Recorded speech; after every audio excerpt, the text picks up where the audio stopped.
Queridos irmãos, hoje nós lemos a conclusão da história do rei Salomão na liturgia. E realmente é algo impressionante. O livro do Eclesiastes diz que o sábio ama a casa do velho e não a casa do recém-nascido. O autor não explica, deixa a frase cair assim. Mas o que ele quer dizer é que no começo tudo é bonito, tudo é festivo, tudo é solene, mas é no fim que se comprova a fidelidade.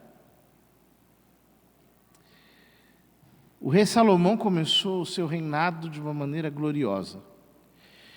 Havia sido coroado tendo Betsabé, sua mãe, ao seu lado, numa cerimônia triunfante, uma vez que tudo se havia preparado de acordo com o que o sumo sacerdote havia, juntamente com Joabe, falado com o rei Davi já velho, homens de confiança do rei. Garantiu-se que Salomão reinaria ali, já quando Davi estava para juntar-se aos seus pais. E então, como lemos, ele ofereceu milhares de sacrifícios, pedindo a Deus o dom da sabedoria. E Deus lhe concedeu.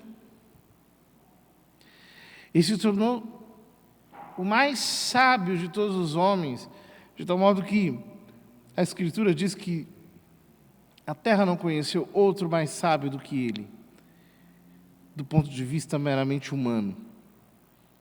Na liturgia de ontem, se nós lêssemos o texto proposto,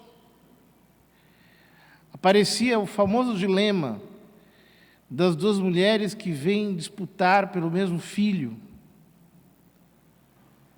E diante da rainha de Sabá, da Etiópia, Salomão dá uma demonstração da sua exuberante sabedoria, colocando-as na dificuldade de ter de escolher, dividir o filho para cada uma ficar com uma parte sua, de tal modo que a mãe verdadeira preferiu perder o filho do que vê-lo repartido.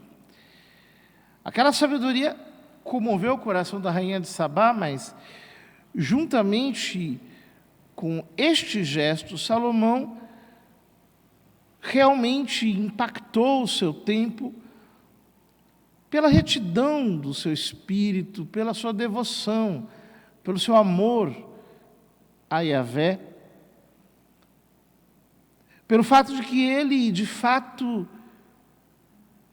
era alguém que tinha conhecido profundamente o quanto Deus pode agir sobre a vida de um homem, de tal modo que ele se tornou próspero em todos os sentidos. Próspero afetivamente, próspero materialmente, era um colosso. Até hoje, na Etiópia, existem representações por todos os lados da Arca da Aliança, pois a tradição etíope diz que a arca foi levada para a sua terra, mas tal veneração pelo Deus de Israel começou nos dias de Salomão. Cerca de 1000 anos antes da encarnação de Jesus Cristo. E, no entanto, o que acontece com Salomão no final da vida? Diz-nos a primeira leitura: quando Salomão ficou velho, suas mulheres desviaram o seu coração para outros deuses, e seu coração já não pertencia inteiramente ao Senhor, seu Deus, como o do seu pai Davi. Ele ficou tão apaixonado, tão seduzido pelas suas centenas de mulheres, que estas desviaram o seu coração para a idolatria. Salomão caiu na idolatria. Abandonou a sabedoria e se entregou ao que há de mais sujo para um israelita. Salomão prestou culto a Astarte, deusa dos Sidônios, e a Melcom, ídolo dos Amonitas.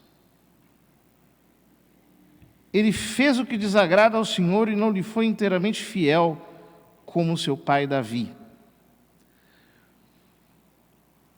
O que mostra que para a Escritura, fidelidade não significa impecabilidade. Davi pecou, foi infiel muitas vezes, mas sempre se conservou reverente para com o Senhor, mantendo a sua aliança com o Deus de Israel. Foi então que Salomão construiu um santuário para Camus, ídolo de Moabe, no monte que está de fronte de Jerusalém, e para Melcom, ídolo dos Amonitas. Os Moabitas e os Amonitas eram povos idólatras detestados pelos israelitas, a quem eles tiveram que vencer no seu processo de conquista daquele território. Fez o mesmo para todas as suas mulheres estrangeiras, as quais queimavam incenso e ofereciam sacrifícios aos seus deuses. Como é possível alguém olhar e dizer o que foi Salomão e o que ele se tornou? Como é possível que o mais sábio de todos os homens, o glorioso sucessor de Davi, que construiu um templo para Yahvé, um templo que foi habitado pela sua glória de maneira visível, sensível, como é possível que ele tenha chegado a tão baixo que, segundo a tradição israelita, Salomão foi condenado. E, de fato, no martiriológio romano, nós temos uma festa para o rei Davi, mas não temos para o rei Salomão. Porque a igreja acolheu a tradição de Israel. E, portanto, não se pronuncia sobre a salvação deste homem, inclusive com a reserva de que talvez se tenha condenado.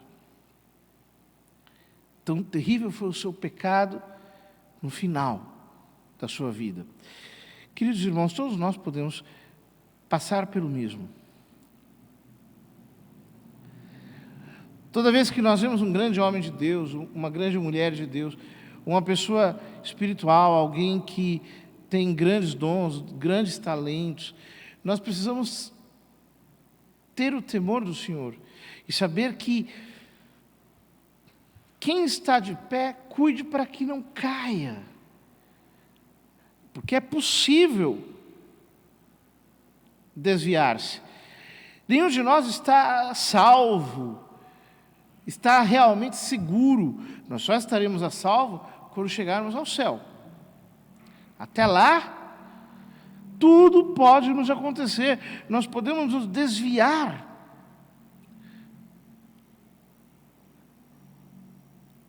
Inclusive fazer coisas que hoje nós julguemos impossíveis. Eu já vi em minha vida coisas pavorosas.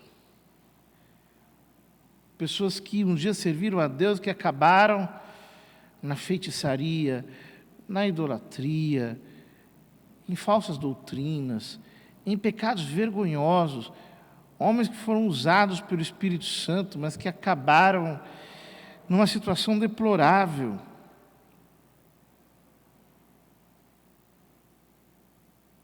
É preciso que nós tenhamos temor do Senhor E que o nosso coração seja verdadeiramente insistente como o da mulher cananeia no Evangelho. Ela pediu a Cristo pela sua filha. Cristo parecia que negava para ela atender às suas súplicas. Mas ela insistia, ela gritava, ela entrou na casa, ela ousou, ela chegou ao ponto de, diante de uma negativa de Cristo, dizer: Senhor, eu não me ofendo, eu não me ofendo. Mas até os cachorrinhos comem das migalhas da mesa dos seus amos. E nosso Senhor lhe disse: grande é a tua fé. Podes voltar para a tua casa. O demônio já saiu da tua filha. Sejamos insistentes na oração. Sejamos perseverantes. Sejamos desses homens e mulheres que jamais confiam em si mesmos, nos seus próprios dons, nos seus próprios talentos, nas suas próprias virtudes, que o nosso coração nunca se ensoberbeça, que nós nunca sejamos jactantes de nós mesmos. Como estas pessoas que estão tão seguras de si que abandonam a oração, abandonam os sacramentos, abandonam a penitência, abandonam a dependência das mãos do Senhor, que nós não sejamos assim. Porque aquele que não é sustentado por Deus cai. Não importa quem seja, mesmo que seja o grande rei Salomão. Que ao vermos essa história, o nosso coração se encha de temor. E que assim, queridos irmãos, nós possamos servir a Deus com o nosso coração inteiramente devotado a Ele.